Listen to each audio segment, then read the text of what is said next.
Hello, my creepy little cryptids. Welcome to Spooky Stories with Spookgeist. I hope to make this an annual Halloween tradition in the future, but maybe I'll do it more often if you guys want to keep sending me your ghoulish tales. Today we have quite the Halloween bounty of stories to read together, sent in by you guys. Tales of sleep paralysis, ghosts, and the unexplained. A bit of a disclaimer before we read. I'll be keeping the writers anonymous unless I was specifically told that I could use their name, and also there will be some mild censoring of specific words in case we have some younger ghouls present. With that being said, let's get to it. So grab a drink, maybe a candy treat, dim the lights, and let's read some creepy tales. The first story we have comes to us from our friend Wesley. This is a sleep paralysis story. I woke up in the middle of the night and felt very mentally alert, but I could not rise from my bed.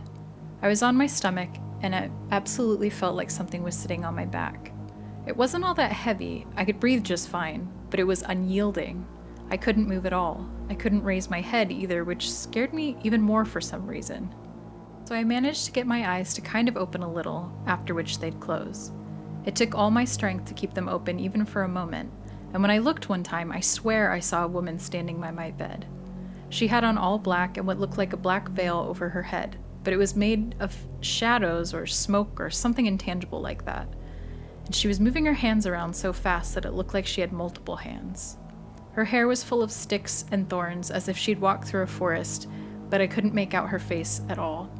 I remember thinking that what I was experiencing sounded exactly how the exorcists I had interviewed described demonic oppression as opposed to possession. The weirdest part, though, is that when I finally came up out of it, turned on my nightlight, and browsed Pinterest to help me chill out, one of the first images that popped up looked almost just like her. It doesn't look exactly like her, but the resemblance to what I had dreamed or imagined or whatever was beside my bed is crazy. She was way dirtier looking in my sleep paralysis dream, like she had been dragged across a forest floor. Her hair was super crazy too. It was so strange because it felt like I was 100% awake and seeing and feeling these things. I mean, I'm sure it was some kind of dream state, but it was absolutely bizarre.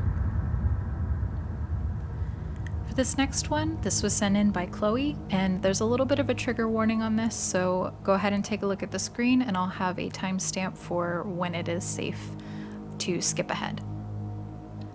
Chloe said, "Girl, I've had so many scary experiences. I've been told I'm sensitive to them, so I attract it more than others. But I've grown up with spirits and experiences with them my whole life. I used to have a friend who I could describe in detail how she looked and what she wore. I'd describe what her dress was and how her shoes were, and it was super old clothing, and I was young and had never seen a movie with someone wearing that stuff or anything. My parents would ask me stuff about her, and I'd be like, she can't leave this certain area of the house, and her mom's with her, but she never leaves. So my parents did a history check on the house and found out a little girl, exactly how I had described her, died there during the plague with her mom because they had been locked away since they got sick. That was just one of many. Another time I was sitting in my hallway with my friend and her brother. Her brother turned to me and was like, Chloe, is there someone else in your house? So I was like, no, we're home alone. And my house had this really big staircase because it was super old. And the only light on was in that hallway, but you could see so far up the stairs. And he said, well, there's someone standing on your staircase, and she's staring right at us. So I looked back, and there's this old woman leaning over the banister just staring at us. And the light was making an outline of her short, really curly hair, and it was shining off her glasses. I got up to go to her, and we could legit hear her walking down the hallway and running away. I get up there and turn on all the lights and check all the rooms and closets closest to the stairs, and there was nobody. But an older woman around her age, because remember my parents did a history check on the house, had committed suicide in the house back when it used to be an old people's home. She had hung herself at the end of the bed.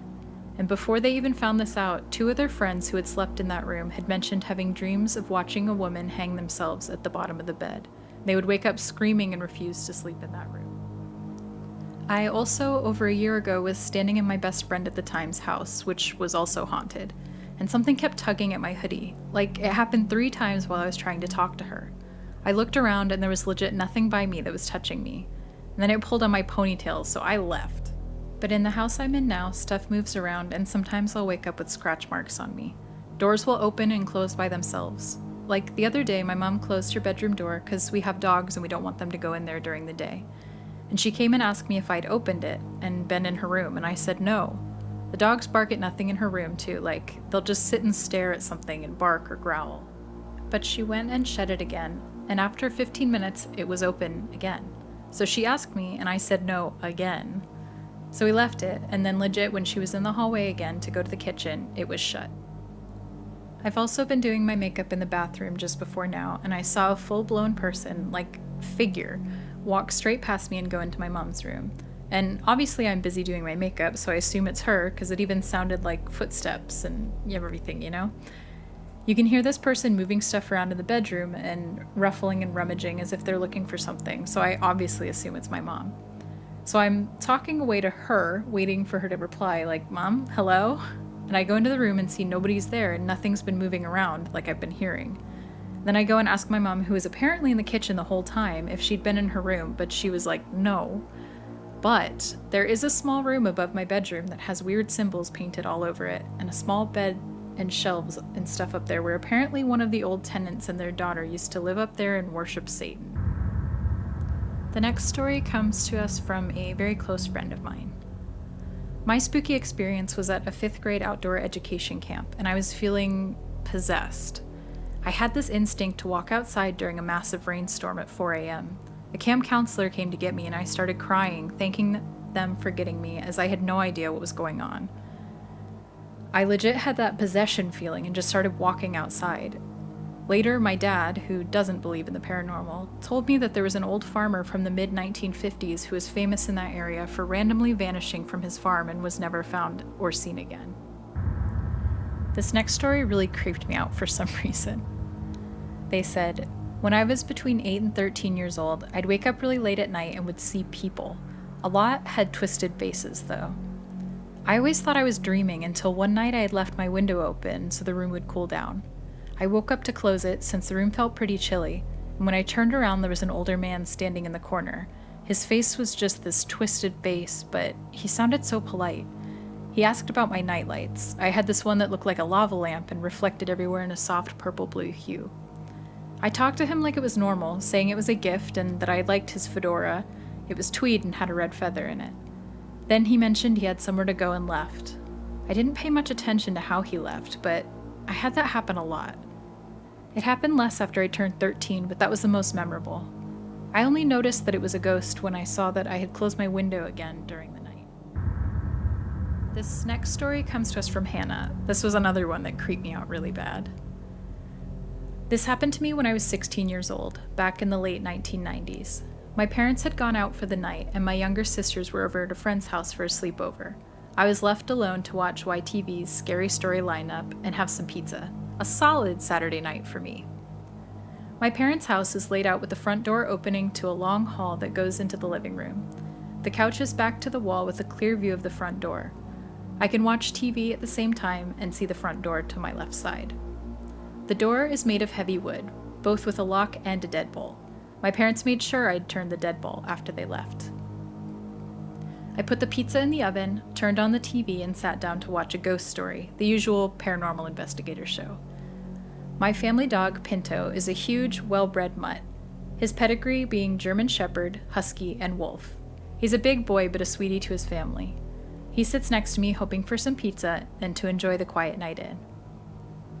About an hour after my folks have left, it's now 8:30 p.m., Pinto gets up quickly, like he got spooked.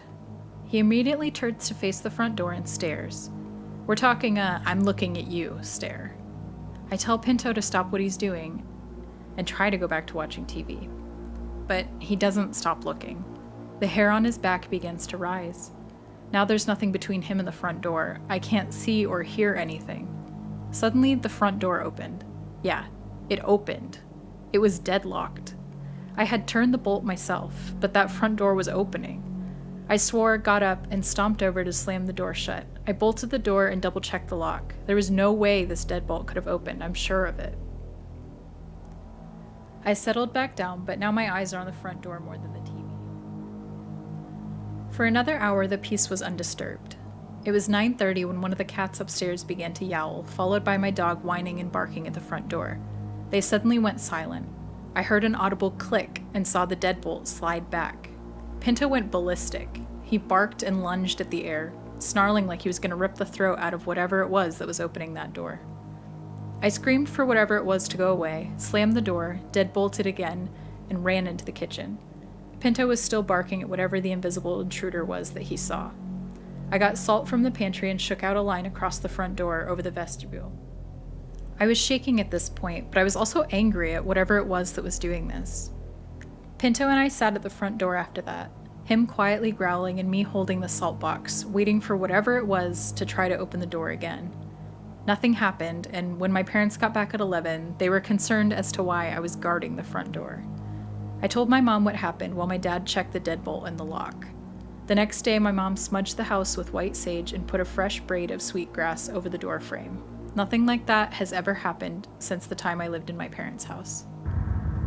Our next story comes to us from Kat. This is another sleep paralysis story, which they just always freak me out so bad. My sleep paralysis has never been bad, and I've never seen demons, but it's definitely, not comfortable at all. The one incident I remember the most was when I was taking a nap after class a few years ago. I was half awake, half asleep, and kind of rolled onto my back, and then suddenly couldn't move. It felt like a weight had settled on my chest, and then I felt like I was having a hard time breathing. I looked over to my door, which was open, and the hall light was on. I saw what I thought was the silhouette of my brother in the doorway, and I asked him with what little breath I had to help me because I couldn't move. And he just stood there and then just walked away. I was able to move after a few more seconds and went back to sleep. Later on, I told him off for standing in my doorway like that, and he was like, "Wait, when was that?" And it had been maybe an hour ago or so, and he just looked at me and said, "Well, I wasn't home then." The next story comes to us from Moore Calais. This one is a story from her village. It's called Thomas the Rhymer and the Green Lady of Fyvie. This is a story that begins in the 13th century, but the influence of which is felt today. Thomas the Rhymer was a renowned poet and prophet. As well as his reputation for prophecy, he was well known for being bad-tempered. The Laird of Fyvie Castle received word that Thomas was on his way, and being well aware of the seer's capricious nature, he ordered all the village and castle gates to be left open for him. As Thomas approached, a great storm rumbled.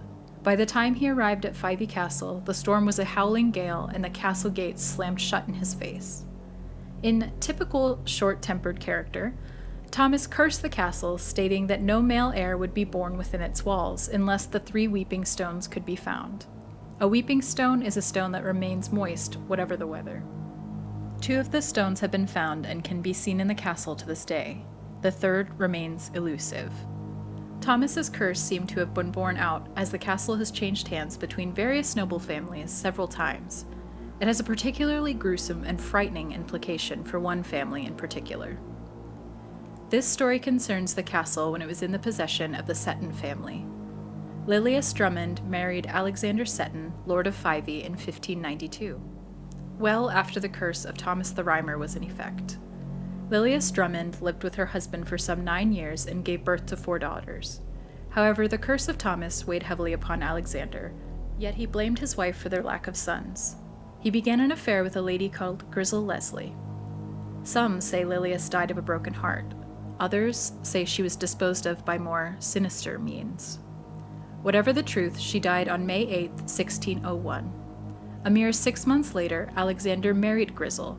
His new suite, the Seton Tower, was still under construction, but in the meantime, he and his new bride slept in the castle's older rooms, at the top of an old spiral staircase. The couple had no sleep that night, but not for the reasons one would normally attribute to 2 newlyweds. Their lack of sleep was not due to passion, but to the constant moans and wailings that beset them from outside their window, 2 stories up. No source for noise could be found despite the best efforts of their servants. The piteous noises were nothing compared to what the couple found scratched into the stonework outside their window the next morning. D. Lilias Drummond. The letters were 3 inches high and upside down, as though the author were right outside the window, some 50 feet off the ground. The letters can still be seen to this day. From that day forth, Fyvie was haunted by a green-clad lady. Many assume her to be the cast-off and sorrowful Lady Lilias. As per the curse, the Setons lost Fyvie, and it was taken by the Gordons in 1733. Lilius seemed to have adopted the Gordons, who see her as a death omen because members of that family seem to die soon after seeing her. The most recent death/sighting being in 1925. The castle is now overseen by the National Trust, so if you're feeling brave enough, you're welcome to stalk the Green Lady's halls for a price. And I have one last story for you, and this is a tale of a cryptid, perhaps. This story takes place on my university campus that was rumored to have all sorts of wild phenomena, ranging from gargoyles that perched atop the library to demons that stalked the communications building, and all manners of ghosts in between. I believed some of the stories, but I chalked a lot of it up to overdramatic college kids goofing off too late at night, until I saw it. My boyfriend and I were on campus late one night, or should I say early one morning, as it was nearly 3 a.m. We decided to go for a walk through the tree-filled courtyard. It was a crisp autumn evening and the moon was out in full, leaving us to have fairly good visibility as we walked. We rounded the path from the parking lot and found ourselves a mere 15 paces from something I cannot possibly explain. It was the size of a deer but the shape of a wolf, hunched forward on 2 long arms, its eyes gleaming in the moonlight. It was skinny but not scrawny by any means. We were close enough that we could both tell it wasn't a dog, and there weren't any other animals bigger than foxes in that area, so to this day, I still have no idea what it was. And so we stood, frozen in our tracks, staring into the glowing eyes of what my brain will only explain as a werewolf, it watching us watching it. My boyfriend grabbed my arm, and I could hear him digging for his keys in his pocket. "Run," he said, and we hightailed it out of there. We got into his car and drove as close as we could, shining the high beams into the forested patch, but the thing was gone. I can't explain what I saw that day. I'm sure there was a logical explanation, but I'd be lying if I said that this experience won't haunt me until the day I die. And there you have it, folks. I hope some of these stories tinkled your spine at least a little bit, and if not, I hope you at least enjoyed hearing some of the spooky stories sent in by our friends. I'll leave it up to you to decide if you believe these to be true or not, but I know for certain everyone who sent their stories in sure believed them. Let me know if you'd like me to do this again sooner than next year. I had a lot of fun chatting with you guys about all the creepy things that have happened to you or people you know. Please stay safe out there and have a very, very spooky Halloween.